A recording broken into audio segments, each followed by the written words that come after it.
Level 2, week 2, we're talking about uneven lies. The 3 key points with uneven lies is, first, we want to match our shoulder line to the slope. We want to start with a good stable stance. Right now, if I was hitting a shot in this direction, I want to make sure that I'm standing taller because the ball is closer to me than it typically would be on a flat lie. So I stand up nice and tall. I know because of the slope, which is facing like this, the golf ball is going to tend to go in this direction. So I start to aim a little bit more right than I typically would. After that piece, I take a practice swing. Once I take my practice swing, I try to see where my club bottoms out and hits the ground.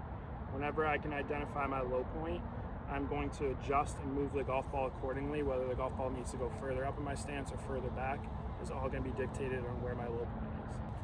The second piece that's really important with uneven lies is going to be to match your swing to the slope.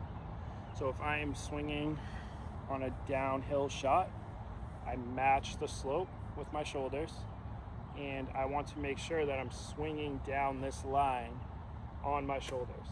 So I want to stay on the ground for as long as possible in these situations. I don't want to pop up. If I start to pop up, I'm going to top the golf ball. The ball wants to go low in these situations. If I try to fight that and hit the ball high is when I'm going to top the ball. The last piece for uneven lies is making sure that the club is sitting completely flat on the ground. So when we have a flat shot, it's pretty simple to get that club lined up to the ground.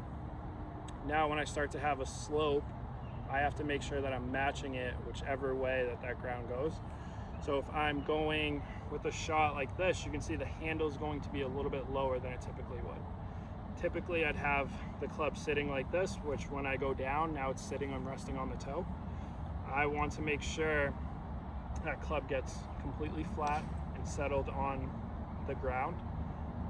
This is going to allow me to take my stance and make sure that I have solid contact on the golf ball.